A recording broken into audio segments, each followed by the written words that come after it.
dear. That sounds like the ventilator's a bit off. Shame. It sent a lovely whiff of joy into the air. Terribly sorry about the telly in there. People keep stepping on the cable. Oh, we're back again. Hello there. You must be the winner of the Uncle Jack Fan Club's Get to Know Jack contest. At least I hope you are. Well, the bobbies at the front door have been very sloppy indeed. As you know, I'm Uncle Jack, and I'm always happy to meet my fans, especially if they can help me. Over on your right, you'll see the news feeding machine. That's how you feed me the news stories I'm supposed to read. To your right. Your right. You'll see 3 news stories to choose from. Do try to give me a happy one, won't you? Sometimes the writers get a little mischievous. You can only feed me news after I finish reading the previous story. The machine will light up to tell you when to send me more. Isn't technology wonderful? You'll have to wait for me to finish the story I'm reading before you send me another one. You wouldn't want me to get muddled, would you? No, of course not. Oh, splendid. I'm sure you'll do a smashing job producing my show today. Just remember that we only want to see good news. Fortunately, all the news right to us is good. Here we go. On in 5, 4, 3...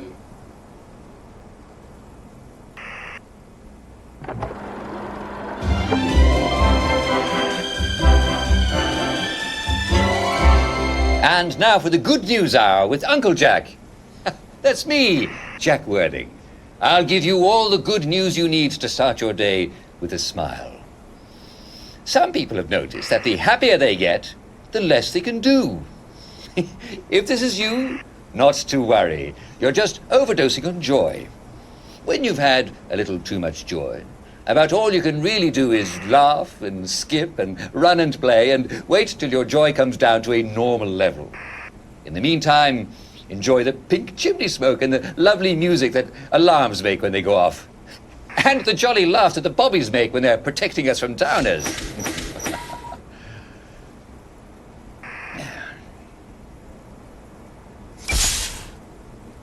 Inspector Royston Luckenbill, oh dear, reminds the public that the alleged murderer, known as Foggy Jack, does not exist. No, he's just a fairy tale, states Inspector Luckenbill, and we all know how horrible those are. There are definitely no victims found in the street in the morning with certain organs surgically removed. No. And even if there were, what on earth were those people doing out after dark, eh?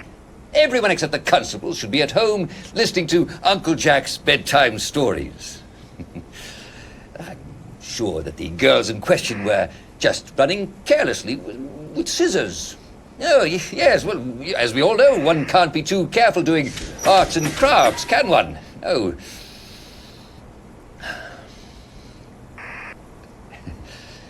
Next card, please. Wasn't it a lovely idea for the Uncle Jack Fan Club to have a contest to be my producer? If only they'd done it on merit instead of a random drawing. Well, we can't have everything, can we? Let's see what we have here. Oh dear. Constable Winslow has solved the mystery of the large pig spotted behind the King's Arms last Friday night. Well, I'm afraid we're not going to get any bacon this time, no. It turns out it was only Jim Dixon. It turns out it was only Jim Dixon attempting to find his keys in the alley. At least that's what Jim said he was doing. And we're all sure that Jim wasn't drunk at all, was he? Remember, joy can make you look at things a little hopefully. So if you're not sure, there's no harm in asking a friend if he's seeing the same thing you are. Next card. Anytime. Did you hear a loud explosion last week? Do you remember how the... Sinkhole? Scargill? Oh dear. Well, it seems that some citizens in the vicinity of the Scargill Mines facility heard what seemed at first to be a loud explosion. Perhaps my producer was mining supervisor for that day. That seems to be par for the course, doesn't it? Just kidding. There's no need to worry, everyone. It seemed that those jolly miners were just testing their fireworks for the annual Victory Day celebrations and set off fireworks and sparklers and all sorts of things. What a lot of scamps those chaps are. The company naturally apologizes sincerely for any alarm the noise may have caused. But I, for one, can't wait to see the fireworks. And speaking of fiery things, I'm feeling a bit warm today. You might say I'm hot under the collar.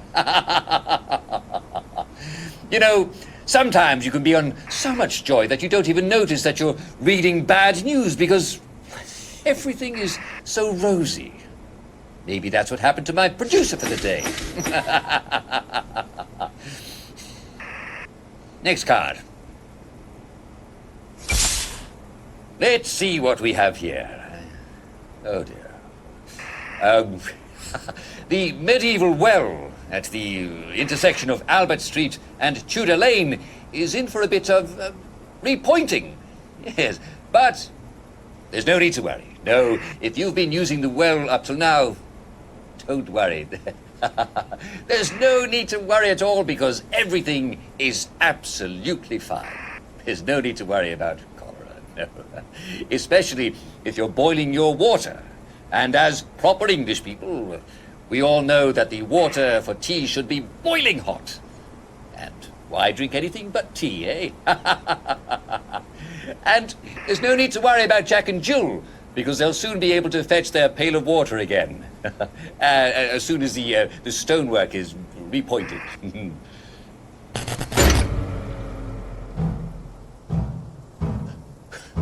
Well, I suppose the lights went out because my producer needs to get some more sleep. But I'm afraid we've come to the end of our time, yes. Thanks to our producer for the day, and I hope they're better at their regular job. Wouldn't be hard, would it? No, almost kidding.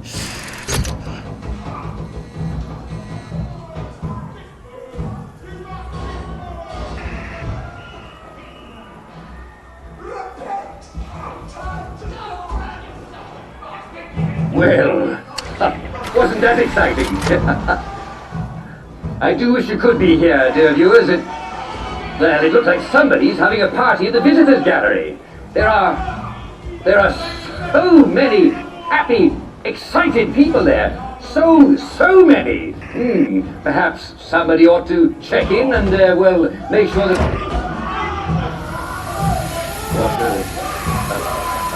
Nice to hear that lovely joy gas kissing through the record. What a way to talk in the dark.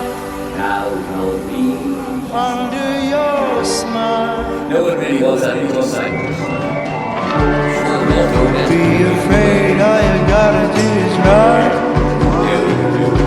'Cause when we were young, we just a child. Start to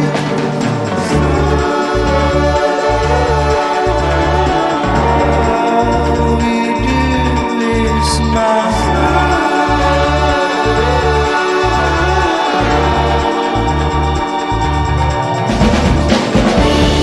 Let's try a stranger on for a while.